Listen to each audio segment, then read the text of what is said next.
Friends, നമ്മളിപ്പോൾ ഉള്ളത് വണ്ടിത്താവളത്താണ്. വണ്ടിത്താവളത്തിൽ നന്ദിയോട് പറഞ്ഞുള്ള സ്ഥലത്താണ് നമ്മളിപ്പോൾ ഉള്ളത്. ഈ നന്ദിയോട്ടിൽ നിന്ന് കുറച്ച് അടുത്തുള്ളൊരു റെയിൽവേ സ്റ്റേഷനിലേക്ക് പോകാം നമുക്ക്. ആ റെയിൽവേ സ്റ്റേഷൻ്റെ പേരെന്താണെന്ന് വെച്ചാൽ മുതലമട റെയിൽവേ സ്റ്റേഷൻ എന്നാണ് അറിയപ്പെടുന്നത്. അപ്പോൾ നമുക്കിനി അവിടുത്തെ വിശേഷങ്ങളുമായിട്ട് നമ്മളിനി നിങ്ങളുടെ മുന്നിൽ എത്തുന്നതാണ്. അപ്പോൾ ഇതാണ് നമ്മുടെ റോഡെന്ന് വെച്ചാൽ ഇത് മീനാക്ഷിപുരം റോഡാണ്, സ്ട്രൈറ്റ് മീനാക്ഷിപുരം. ഇതിൽ നിന്ന് ഇങ്ങോട്ട് പോകുമ്പോൾ നമുക്ക് പുറകിലോട്ട് പോകുമ്പോൾ വന്നിട്ട് വണ്ടിത്താവളം റോഡാണ്. അപ്പോൾ നമ്മളിനി ഇങ്ങോട്ടാണ് പോകേണ്ടത്. അപ്പോൾ നമുക്കിനി അവിടെ പോയിട്ട് അവിടുത്തെ വിശേഷങ്ങളുമായിട്ട് ഞാൻ നിങ്ങളുടെ മുന്നിൽ പങ്കുവയ്ക്കാം.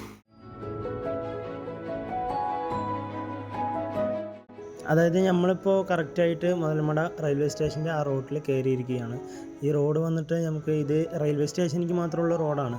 ഇതിൽ രണ്ട് സൈഡും പച്ചപ്പ് നിറഞ്ഞ, അതായത് നല്ലൊരു ഭംഗിയുള്ള കാഴ്ചകളുമായിട്ടാണ് നമ്മൾ ഇത് കാണുന്നത്. ഭയങ്കര ബ്യൂട്ടിഫുൾ ആയിട്ടുള്ളൊരു കാഴ്ച. മുതലമട റെയിൽവേ സ്റ്റേഷൻ എത്തിയിരിക്കുകയാണ്.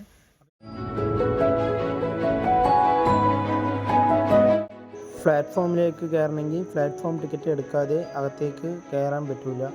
മുതലമട റെയിൽവേ സ്റ്റേഷൻ്റെ ഉള്ളിലോട്ട് പ്ലാറ്റ്ഫോം ടിക്കറ്റ് എടുത്ത് നമ്മൾ ഉള്ളിലോട്ട് വന്നിട്ടുണ്ട്. ഉള്ളിൽ ഇവിടെ വന്ന് നോക്കുമ്പോൾ നമുക്ക് അതിമനോഹരമായ കാഴ്ചകളാണ് നമ്മുടെ മുതലമട റെയിൽവേ സ്റ്റേഷൻ കാഴ്ച വെച്ചിരിക്കുന്നത്. അതേപോലെ ഇവിടെ വന്നിട്ട് നമ്മുടെ പാലക്കാട് ജില്ലയിലെ ഏറ്റവും കൂടുതൽ അറിയപ്പെടുന്നത് എന്താണെന്ന് വെച്ചാൽ കരിമ്പനകളുടെ നാടാണ് എന്നാണ് നമ്മുടെ പാലക്കാട് ജില്ലയിൽ അറിയപ്പെടുന്നത്. അതേപോലെ തന്നെ നമുക്ക് ഇവിടെ വന്ന് നോക്കുമ്പോൾ വന്നിട്ട് ചുറ്റും മരങ്ങളും അതിമനോഹരമായ നമ്മുടെ റെയിൽവേ സ്റ്റേഷൻ്റെ ഉള്ളിൽ സെൻട്രലായിട്ട്, പ്ലാറ്റ്ഫോമിൻ്റെ സെൻട്രലായിട്ട് നല്ല രീതിക്കുള്ള ആൽമരങ്ങളും ഇവിടെ നിൽക്കുന്നുണ്ട്.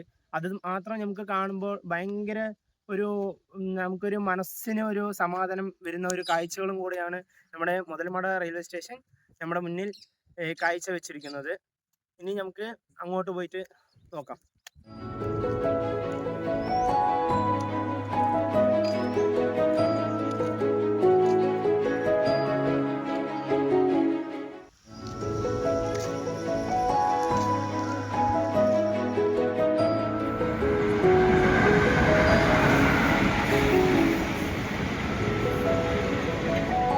നമ്മുടെ മുതലമട നിലവിൽ വന്നിരിക്കുന്ന വർഷം എന്ന് പറയുന്നത് 1898 കാലഘട്ടത്തിൽ ബ്രിട്ടീഷ് നിർമ്മാണത്തിൽ വന്നിരിക്കുന്ന റെയിൽവേ സ്റ്റേഷൻ കൂടെയാണ്.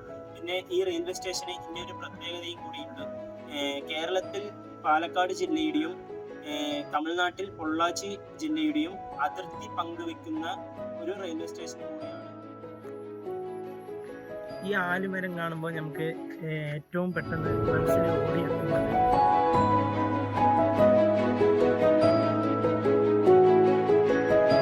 വന്നിട്ട് നമ്മുടെ മലയാളം സിനിമകൾ ഏറ്റവും കൂടുതൽ ഏറെക്കുറെ ഒരു 30-ലേറെ സിനിമകൾ ഈ മുതലമട റെയിൽവേ സ്റ്റേഷനിൽ ഷൂട്ടിംഗ് എടുത്തിട്ടുള്ളതാണ്. അതേപോലെ നമ്മുടെ ദിലീപ് സാറിൻ്റെ വെട്ടം മൂവി, അതേപോലെ നമ്മളെ എല്ലാവരെയും കരയിപ്പിച്ച ആട് ജീവിതത്തിലെ പൃഥ്വിരാജ് സാറിൻ്റെ ഷൂട്ടിങ്ങും ഇവിടെ നിന്നാണ് എടുത്തിരിക്കുന്നത്.